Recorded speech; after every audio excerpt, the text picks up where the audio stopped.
tuvugana gato kubijanye n'urutonde ibintu bimwe bimwe bijanye n'urutonde icambere mutegeza kumenya bibiri ivuga yuko umugabo ari umutwe basha agomba ari umuplanto ku kazi wawe numuki ashaka bari planto ari umushoferi wawe ku kazi numuki n'umushoferi ku kazi mugabo mu rugo ni chef abagabo mushatse murampa gafanta no munsi ndabavugiye Yesu ashimwe nimuze kudukengerera abagabo mwabagore nimusubire aba n'abashefu abadamu ko mutariko muravyemera muravyemeye byemere nivyo si kibazo cyo kuvyiyumvamwo ni si kibazo cyo kuvyiyumvamwo nivyo duhuza na Bibiliya twebwe abagabo mugabo muvyumve neza umugabo nubwo ari umutwe c'est pas le dictateur cyangwa ufyonda ati aha rero navuze nuji imbere gusa iyo bikenewe akaba ari wafata ijambo rya nyuma gusa ariko ntavuga ngo jewe navuze na aha rero duhava tugaruka hano hari abana baba yitwaza iyo jambo ry'ubugabo kugira undi wese atajamba agira erega umufasha ntimuhave mubaza ngo abafasha ni babaye de maso no erega murandi iyo tuvuze umufasha abafasha bari bafite insiguro nyinshi hari umufasha afasha guhereza ntabyabazi ariko iyo tuvuga umufasha ashobora no kuba pare none pare ntabyabazi erega umufasha si umuntu atabyazi gusura imbere yiwe gusa Bibiri ivuga ko abagore bubaha abagabo babo sibyo nibyo turabe ibintu bimwe bishobora kuderanja urutonde mu rugo ibintu bitanu bishobora kuderanja urutonde mu rugo rukabaderanja ntibe rucubahirizwa icyambere harimo iterambere ry'iki gihe ririko riradushikirana twebwe aho abagore bagomba kuringanira n'abaki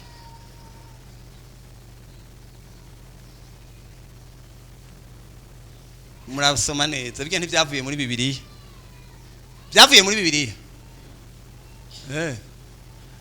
icya kabiri birashobora kuva ku mugabo ingene ameze ugasanga umugabo afise ukuntu ari timide canke ari umuntu yihamba w'ibikomere takajamba afise kandi bariho buri abagabo nawe nyine ari ikintu cy'ikinyaganwa nka ibintu bikayangara abona umugore agateba agafata ijambo ega birabaho none areke bipfe hari usanga nawe nyine karabaye ibintu biyangara abona adafata ama responsabilité ubundi nawe ugasanga uwo mugore wabo yari ifura yakuze atanga amategeko none byaranse kuvayo n'abantu bose kahise katahise nukuvuga ko yakuze atanga itegeko iwabo no mu rugo agezemo atanga iki byarahindutse madame washitse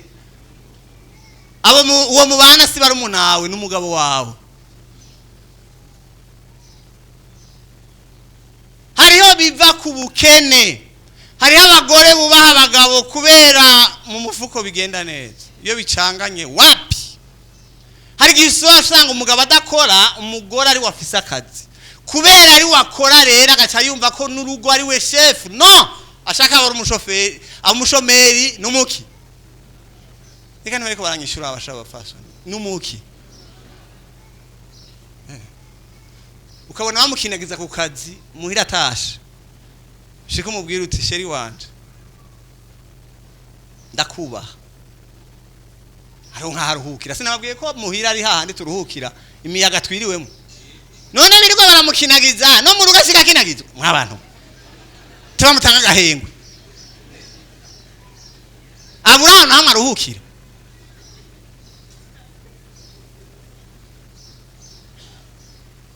abagabo cyangwa umugore aho usanga umugore afise ama responsabilité ni kangahe abagore bahabwa ubutegetsi ngo zigaca zigirana tangura kubona ko ari watanga amateko mu gihugu uyatanga cyangwa ureke urumuki umugore ujya mugabo wawe bwira ko muvyemeye muravyemeye igihe cyose naho byohinduka umugabo bikamugora muze mwibuka aho mwaje muva muze muvyibuke muravyumvaga yemwe eje Imana ikaguhezega ikakuduza uribuka kuri umugore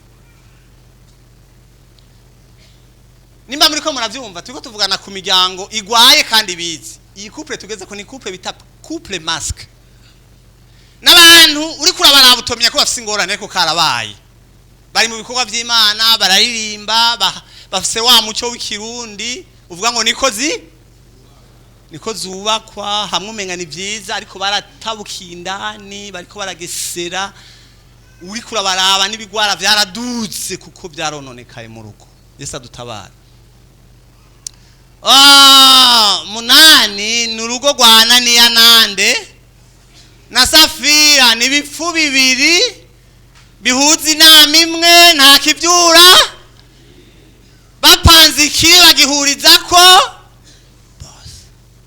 bavyumva kumwe vraiment ingorane zose arabapagani baraja mu kabare saa 8 z'ijoro kabana bifitaniye amaboko batembana bose ntango mwatemvye undi aramuvyura ni Ananiya nande Nakanda babwire ko rimwe na rimwe ari gihe habakenewe ko haba divergence kugira ngo urugo rutabago si misi yose convergence ikenewe ikora je ndibaza ko Ananiya na Safira iyo hagira umwe abimenya urugo rwari gutabago c'est vrai ariko ni muri urugo rwa Abigayili n'abandi gwatabaho nuko umwe atemeye inama y'umugabo ani mugira ngo guhuza imisi yose ni byiza biba byiza iyo muhurije ku byiza ariko muhurije ku bibi wapi nta kigenda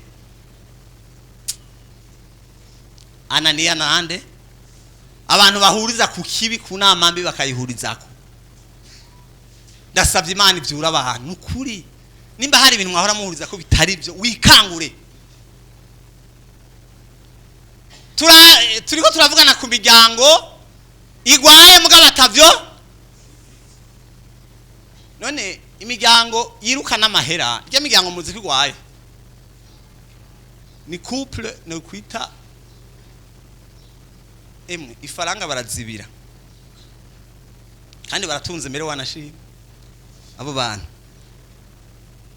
ni iwabo n'amahera gusa nukuvuga ko amafaranga canke ivyisi byatwaye ikibanza kinini mu buzima bwabo kuri abo bantu nta mwanya bafise ukuyaga n'imiryango yabo nta mwanya bafise ukuyaga n'abana madame naho bahurira ataha saa 8 saa 12 akabagiye nimba ari saa 12 saa 5 saa 11 akabagiye nta hantu na hamwe bashobora guhurira n'ahantu hamwe ni hari ino umugabo umwe arambwira ati naragize ikibazo mu buzima mwati nararonsa amahera mu buzima ariko nahombi cyari kizimvye yamaze imyaka myinshi atwara ibi organisme bikomakomeye ntiyabamuhira hari mu Rwanda arambara ati imyaka namazi amafaranga nararonsa ariko sinigeze ndonka kanya ko kubana n'umuryango ibi bintu biragoye mwabantu etando ko turi mwisi yibaza ko réussite ihagaze mu bintu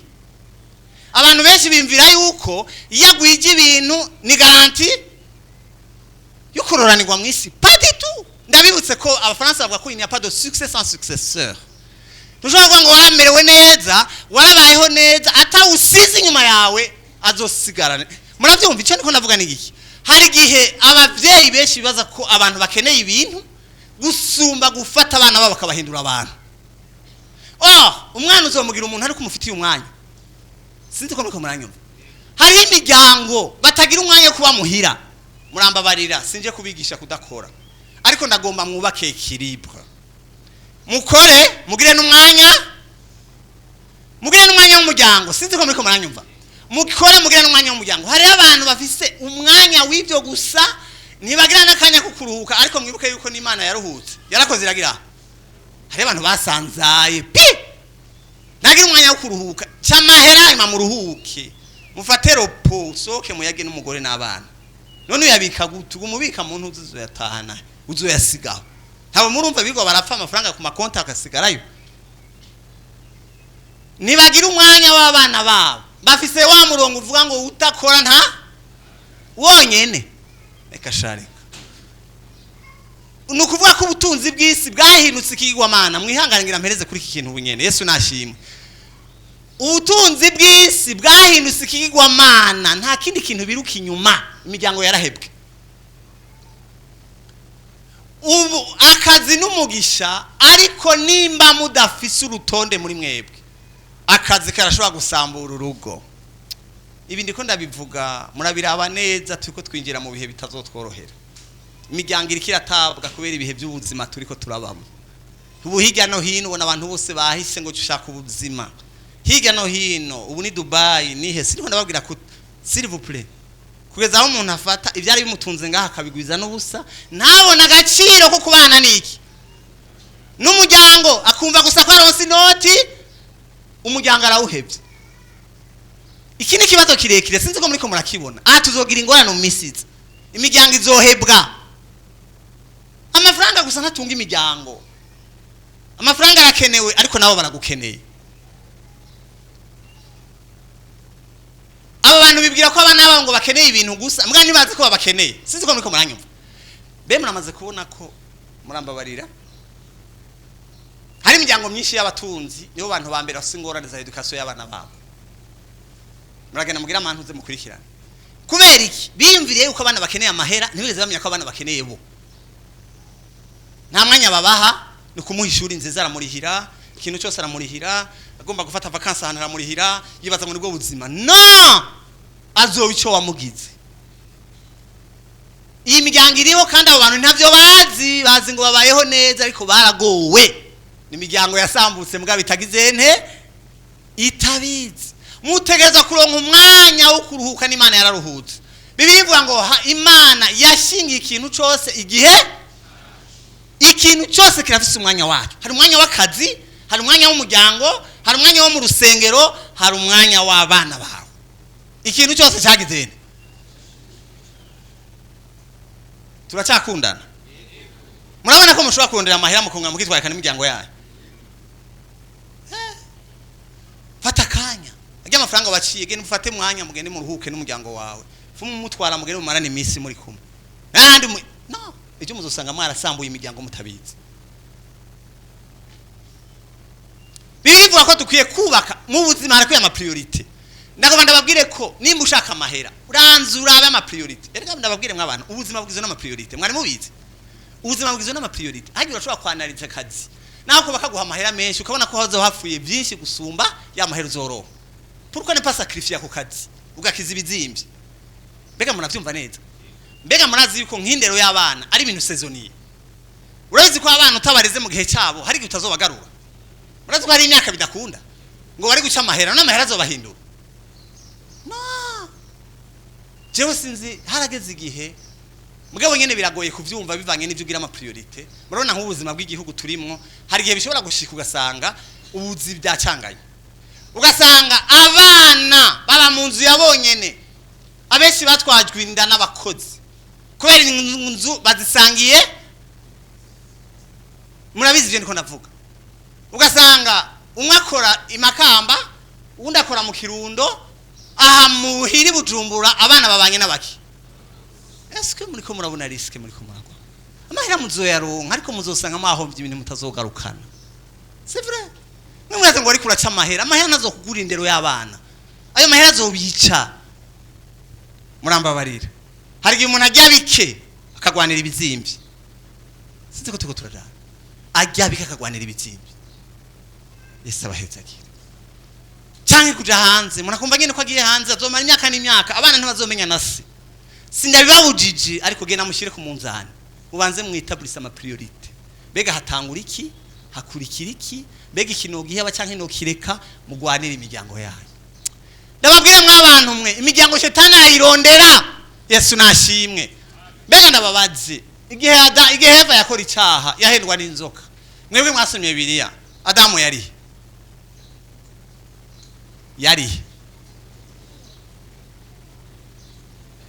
abasomye mwamboneye yari. Aho bigoreye igihe Imana yavugana n'umuntu, yavuganye na Adamu. Hanyuma rero je sinzi yarari inzoka iki profita absence. Nakantu cishijemwo kugira ndabumvishe yuko shetani ashobora guprofita votre absence. Hakinjira ibintu mutazofa musohoye. Votre absence irashobora kwinjiza ibindi bintu kana.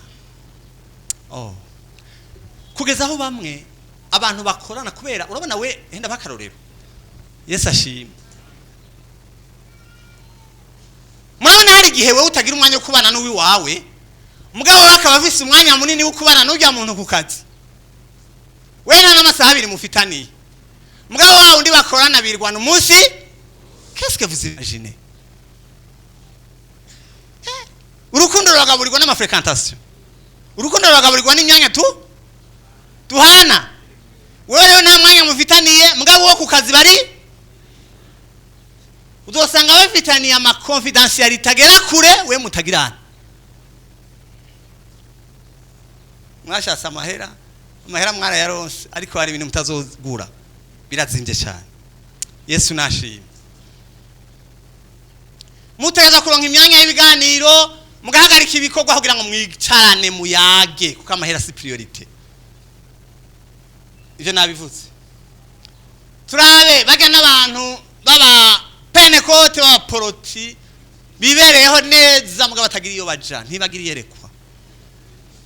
Bagira namba n'aba Pentecote vraiment bibereyeho neza. Ingaba bajya birabana ubuzima bwabo bagarukira hagati, barirabanira vraiment nta bindi bintu. Madame wabayeho neza n'abantu vraiment barambikana impuzu nziza, bibaniyeho neza. Muriko mujahe mw'abantu. Nta n'igikuba cy'Imana bakora, no kuwa Mungu bapanze kwirirwa muhira barirwa nabo bose. Barirabanira ubuzima bwabo. Ni sheri wanje barahiriwe hagati yabo. Aho twavuga ngo iyo ubuzima bwagarukira ngaha ku isi, ubwo rugo rwari kuba ruhiriwe. Ariko nababwiye ko urugo rwashizweho n'Imana, rushirwaho Imana. Imana yarufisemo ikintu rugombako. Turabe umuryango wundi, imiryango yo ku rusengero. Aba bantu reka ndababwira bariho. N'abantu mwanya wose bari he? Umwanya wose ni rusengero, ni muri korale, ni mu masengesho. He. Aba bantu ingorane bafise ingorane yo kwitiranya igikorwa cy'Imana n'ibikorwa byo mu rusengero. Mbega mweho muri ngaha munazi kubitandukanye. Hagi ibintu mwita ibikorwa by'Imana nibihe? N'abantu muri ngaha bamere nka Yesu yabajije babigishwa ati mbega mweho muranzi. Mbega mweho muri ngaha mwoba muzi kubitandukanya ibikorwa by'Imana n'ibikorwa byo ku rusengero. Nenda babazi ibikorwa by'Imana bigarukira hajya muri ziya mpande zine z'urusengero. Ibikorwa by'Imana biri ku kazi yo twirirwa. Ibikorwa by'Imana biri mu rugo. Ibikorwa by'Imana biri aho dukorera, niho hari ibikorwa by'Imana. Abo bantu biyumvira ngo igikorwa cy'Imana kiri urumva, nta muntu amuhagarika muri korale ntasiba. Muranyumva? Uwo muntu kandi ababwira ikintu kimwe. Mu misi heze je ndarangoye korale, hari umuntu umwe yaje arambarira ati yagiye abwira umwe mu bandi mu barongozi, ambwira ati nukuri je singira uwo nsigarana abantu. Abana yasiga bugaranye vraiment mu nzu, utwana duto agasiga twugaranye, dupfungirayo akazotugururira agarutse. Kandi aho rero cyatuza tugashinga naye ko twabaye abaki umunyenkomezi. Yesu nashema, Imana yashobotse naco twishinga kintu. Twakoze ibyo abandi batagize. N'abantu abantu bishwe no kutagira, abantu bishwe no kutamenya. Cyo nimbirane mbega usiba ku rusengero indirimbo ntizoririmbwa, mugabo muhira naho utahari ninda bigukorera byawe. So équilibré. Sico kigwa nari nazanye mugabo nagomba bamenyeshe ko muri simutarabaririmbye imbere. Nta nubwo muri abaririmbye mwese. Nzo bisubiramo kundi munsi. Bese muja guhagarara mu bandi gusa kugira mu niki ko. Kubera mutatuye imihamagaro yanyu muteze gutega guhagarara mu bandi. Ko umuntu wese akeneye sentiment yo kuba mu bandi. Hanyuma arazarabimbarira ati jewe yarabimbariye ndamwihaniza nti no ntusibike ko wacu Imana yona ubwo waramwishenje. Genda guhaye uruhusha. Gwenda ubanzurira abana bawe nibakura ukabona bishoboka uraza muri korali. Ejo muzobona abana babaye abasampara. babaye ibirobezo muce mubesha ngo ni satani ni wa mwasi umwasi wa mbere no kutamenya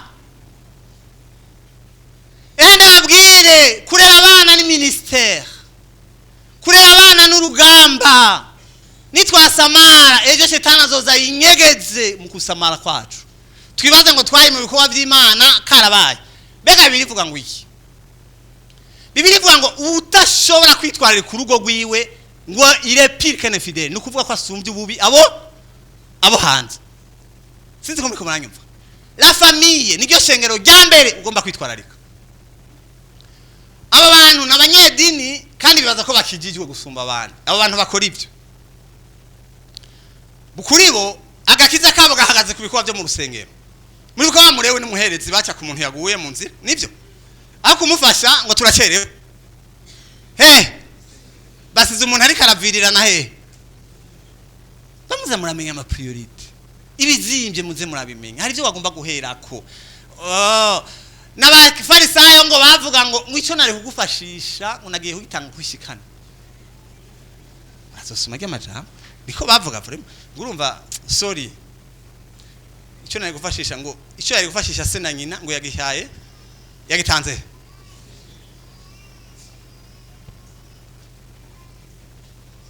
mu miryango myinshi kugezaho niho igikuba cy'Imana giteba kigatukwa kubera iki abana babayeho nabi kubera wibaza ngo reka arakorera iki no mbari ngene uzokundisha abana Imana umwana yahevye ishuri kubera umwana yahevye ishuri kubera nguri gusenga banza ugenda ukore kandi bashobora kubana n'Imana ku kazi Imana ikaguhezagirirayo sibyo hanyuma nibyagera igihe gende bukumunigeze kumuhungu nigeze kubwira ngo ndamuha akazi ashomereye ariko wanagoma ndamuhengo akore ngo yaye ngo sinasubira kuronka umwanya kuja muri chorale s'il vous plaît dutanga ku byo dufise bidakundura rurera gecimana kizogera ikugururire ubishinga bafisa aha bicaye habeshi basaba koze ko batigita muhira none nawe bidashoboka kuza kwirwa wicaye mu bandi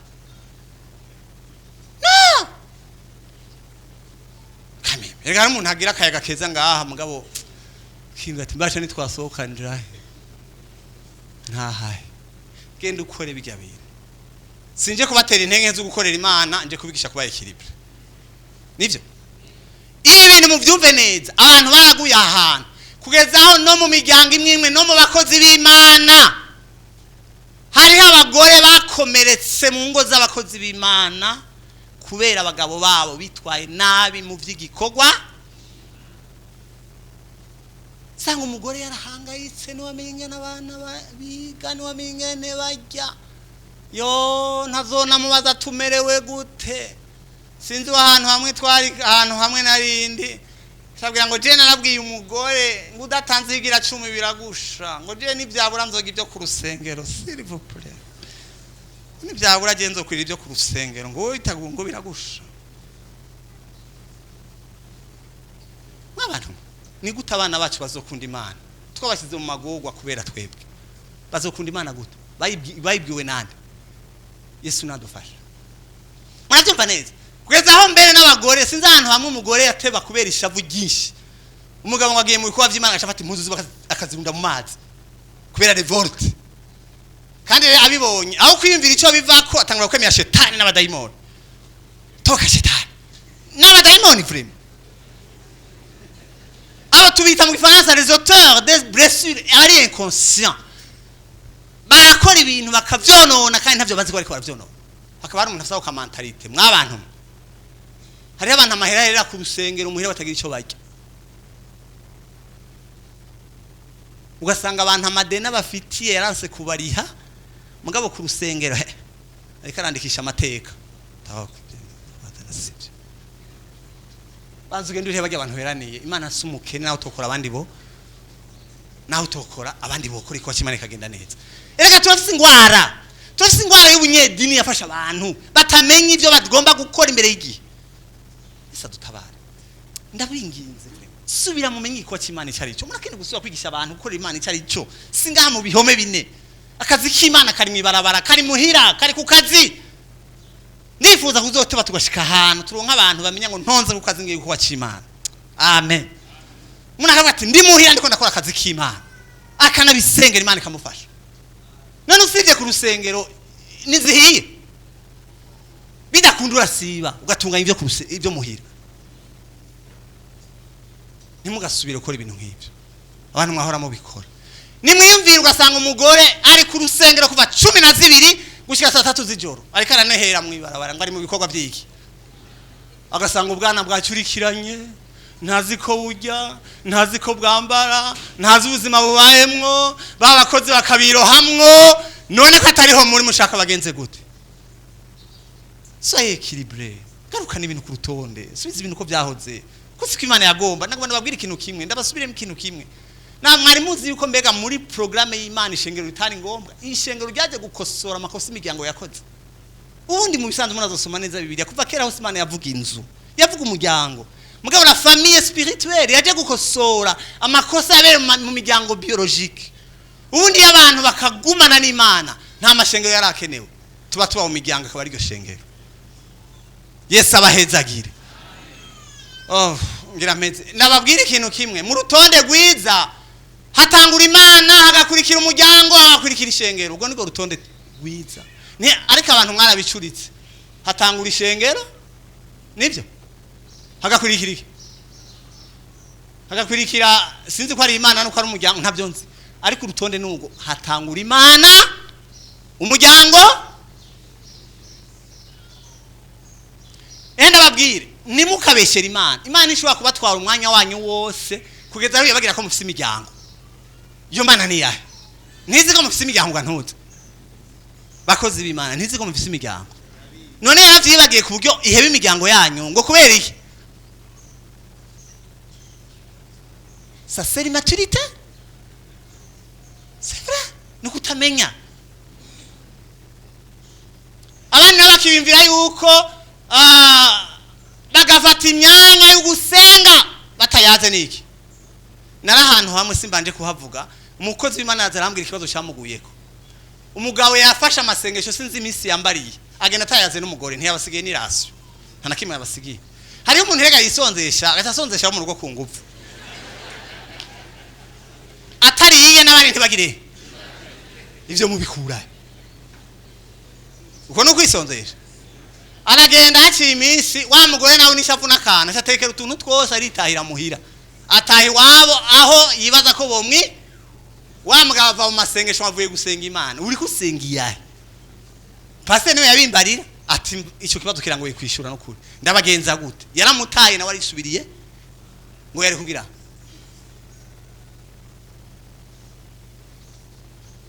Umuryango wa ubundi ni imiryango ubuzima bwabo bwubakiye kuki kubana. Munkurikirane gatoye ngo bampeze. Uwo muryango uhagaze kubana avuga ati hariho ijambo ry'Imana hajya ntuze yavuze ngo utampaye umwana no fuma mpfa. Mw'abantu muri ngaho umuryango ntiwubakiye kubana. Abana ni nyishu y'Imana n'umugisha w'Imana. Ariko ngomanda bamenyeshe ko murashobora kubaho neza abana bataraboneka. C'est vrai. Muriko muranyumva? Aba bantu muribuka ko no mu makosa Agari Abrahamu yaguyemwo no nande na Sara byari bivuye ko batararonka iki. Ariko nagwanda babwire Imana ntibayiforsa mu kwishura. Ariko imbere y'ico gihe ngira twigeze muribuka ko twigeze kubivugana ko mu ntumbere y'urugo ubwa mbere hataje abana. Kwari gufashanya hagati yanyu d'abord. Ivy'abana no muhezagira ugu ukwirikira. Mwibuke ko amarira yana si Imana yishuye. Muribuka ko Ana yagumya asenga avuga ngo hagiye yari afise umubabaro uko atararonka iki. C'était plat komenga kugeza aho umwana yacitse ikigwamana mutima wana. Imana irabona iti uyu muntu niyitwararitse ntababajwe n'ibyanje abajwe n'ibyiwe. Mwibuke ko kugira ngo Abrahamu anaronka umwana yabanje guhuza ibyifuzo byiwe. Sinzi ko muri kumurankurikira. Enda babwire Ana yashaka umwana, Imana yashaka umukozi. Wowe ushaka umuki? Ana yashaka umwana mu maraka agakengere n'akagaye kande. Imana nayitisha ibyo sibyo bimbabaje mbabajwe n'umuki. Ateba muri ibyo umwanya muremure kugeza umunsi Ana yavuze ati uyu mwana ni wamumpa. Amen. Nzoca ndamugoha. Numuyani majambo ana yahuje n'icyifuzo yavuze ati ni wamumpa. Amen. Mwabantu muri ngaha ibyo mushaka Imana bibaha mwo bikoze iki? Abashaka amahera mwe yakoze iki? Imana yashaka umukozi nawe ashaka wiwiwe kugeza aho yahuje n'Imana. Imana ishira mu ishuri. Yesu nashimwe. Mugabo rero atwereka yuko umubano wabo niwategezwa kuba misi yose wagaze kubana. Ngoma ndabamenyeshe ko mushobora kubana neza abana bataraboneka. Yesu ashimwe. Sinzi ko muri kumankurikira. Nkameze.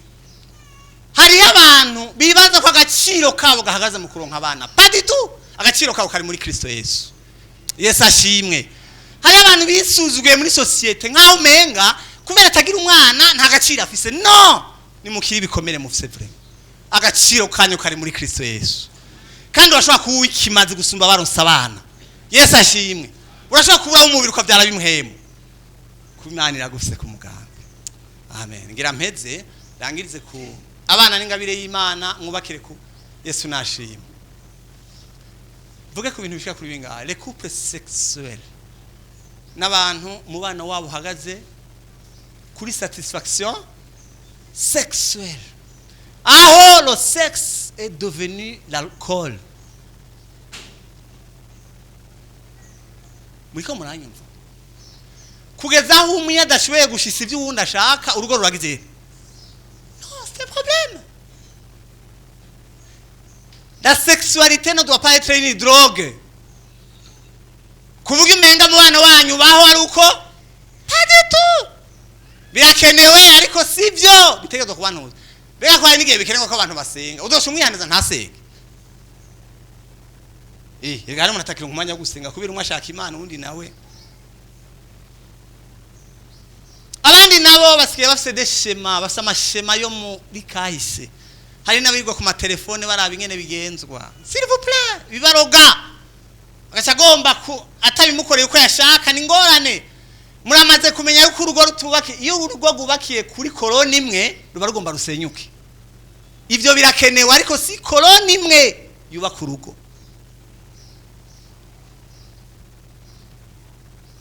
Hariho rero n'izindi couple bita couple asexuel. Batazi n'ingene bigenzwa. Canke biri moins fréquent. Ariko ndabibuse yuko la sexualité, la satisfaction sexuelle dans le couple, c'est un devoir réciproque. Nta mwanya mfise, umwanya wanjaye. Tuzobisubiramo. Musubiramo undi munsi mu vyumve. Bariko barambwira ndabisigure mu Kirundi. Ariko nivyo. Umuntu wese nta uganza umubiri wiwe. Umuntu wese agomba kunezereza umwanya ntidukunde twaye kubabwira ari ikintu cyitwa ukwikunda vraiment kugeza no mu gitano umuntu yikunda. Ivyiwe birangiye uwundi ntu byo birakene inyigisho ndende. Ubwa mbere hari ikintu ngomba ndabamenyeshe yuko Bibiliya irankuraje cyane irashira imbere cyane la irankora la vie sexuelle. Nukuvuga imibano mpuzabitsina irabishigikira cyane. Hari abantu biyumvira yuko iyo bibaye amavuta ya muhema cyagenda. Sivyo?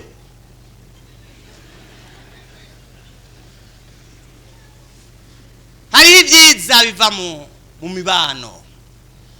Mu buzima bw'urugo nta muntu numwe afise uburenganzira ku mubiri wiwe n'uwa mugenzi we. Kuhazanya mu mibonano ni ideni umuntu wese afitiye mugenzi we mu rugo. Muraheranye mwese. Uheraniye nde? Uheraniye nde? Turabira hamwe ibintu bimwe bimwe bishobora gutuma imibonano igira ikibazo. Icyambere irashobora kuva ku bantu uko bameze. Sinzi ko muri ko muranyumva. Hari usanga ari show ubundi ari frua.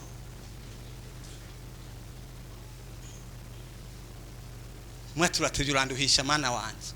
Uranduhisha iki? Umwe ari muri Pole Sud undi ari muri Pole.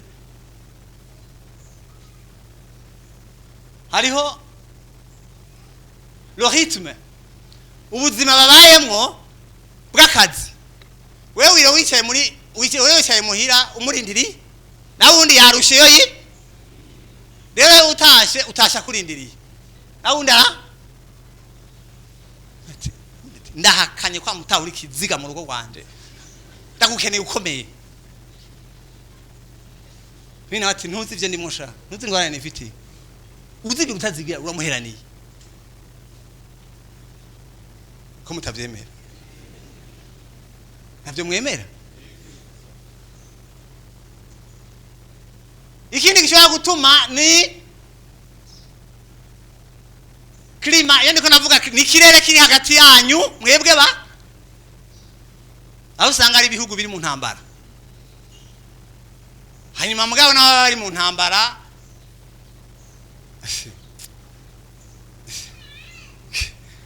ugasanga ntashobora no kubanza n'abantu mwe banza mukora ibiganiro mugarukana impore n'umutekano mu gihugu iterambere ribone kuza byose bitwagwa n'amahoro n'iki territoire abantu bari mu ntambara mugabo intambara bayiba amata yibamwo ntivyanje ibyo nibikoko.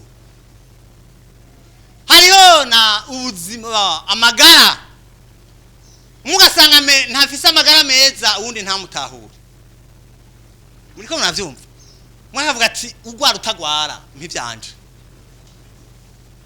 ko no kutamukunda kutamubabara uwundi nawe ugasanga ni ico bita état psychologique du conjoint no kuvuga ukuntu amerewe ushobora kuba yabuze ugasanga umubabaro ntumusangiye we yironderera ivyiwe ushobora kuba yagize ikibazo kanaka yagize ingorane ibibazo by'ubuzima ugasanga bavuga ati biragusha nyishura ideni umperaniye ibyo bibazo byawe biragusha n'ibyawe. Umuryango wa nyuma nagomba mvuge ndabipfurije mwese umuryango uhiriwe, amen. Niwo muryango twaje turondera twese, Yesu ashimwe. Awo muryango ndashobora kuvuga abantu babiri ni Zakariya na Elizabeth, Yesu ashimwe. Igituma nababwiye kare mu mwanya uheze uwo muryango wari ufite ibibazo byinshi ariko ntiwe byawuje kubaha Imana, bivuga ngo nta mwana bari bafise ariko ngo bose bagororoka imbere y'Imana, bari bafite vision commune, bari bafite umutwaro umwe. Bibiliya iratubwira Yosefu na Mariya n'abavuze, iratubwira Akira na Priskila muri Bibiliya ngo bari abantu. Paulo mowe yataye yavuze mu ntarize Akira na Priskila bandamiye mu gikorwa cy'Imana, n'abantu bafite le même fardeau, la même vision, umutwaro umwe. Yesu ashimwe. Mwibuke ko umuryango wose Imana afite icyo witezeko, irafite icyo urindiriyeko, irafite icyo ugombako, nico kintu Imana igomba ko mushikako. Yesu nabahezagire, ndabifurije imiryango myiza. Yesu ashimwe. None kubera umwanya ntushobora kudukundira tugomba turangiza. Yesu ashimwe. Ariko imbere ko turangiza turaza kubaha akanya kama echange, sivyo? Umukanya tusha tubigira, turaza kubaha akanya. Mbega hari ikintu narinzi ko nza kuvuga, ibi bintu byose nagwanda babwire ko urugo rutubakwa n'amateori, urugo gubakwa n'Imana. Sinzi ko muri muranyumva. Yesu ashimwe. Nagomba dusaba umuntu yumva ko umunezero w'umubano wagiye, umunezero wagiye vraiment. Nagomba ndababwire ko Yesu ashobora guhindura amazi arura akagira agasosa. Amen. Yesu ashimwe. Ibi bintu Yesu arabishoboye, arashobora kugarukana umunezero mu rugo rwawe, umunezero ukagaruka, vini karyoha. Bajya abantu bavuze ngo iyo hanyuma yavuye iryoha gusumba iya mbere. Umwanya ntawo ndose ko babwira amafaze y'urugo, tubabwira amafaze romantique na confrontation na stabilisation. Ngena abantu batangura baryohewe ariko kubera kumenyana umunezero ukanyika. Tangwa bati ni wewe twabanye senda kuzi. Kubera iki muri faze ya confrontation.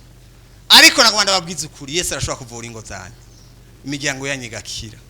Sinzi ko ari umuntu afite cyose aba ku Mana. Ari abakozi Imana barabafasha vraiment. Kandi twe twamatuzi ko umusaruro w'ubutumwa bwiza niki nuko abantu batunganya ubugingo. Yesu ashimwe. Ndabizi ko ariko umuntu yumva ari cyo yovuga ngaha naza afukame ngaha bamusengere. amen. Kandi abashaka kuba hari ikintu gusaba Imana, kandi Imana yo kugukorera vraiment. Imana ashobora kuvura urugo rwawe ikarukiza. Kandi ni urashobora no gusaba inkomezi Imana. Yesu nashimye. Urugo rwawe rukaba amahoro, ukamera nka Abigayiri mu rugo kwa Nabali. Ziga nkomezi zitangwa n'Imana. Yesu ashimwe. Ninde muntu akeneye imfashanyo? Ntitubanza kubatebya. Uwumva akeneye imfashanyo nafukamehana.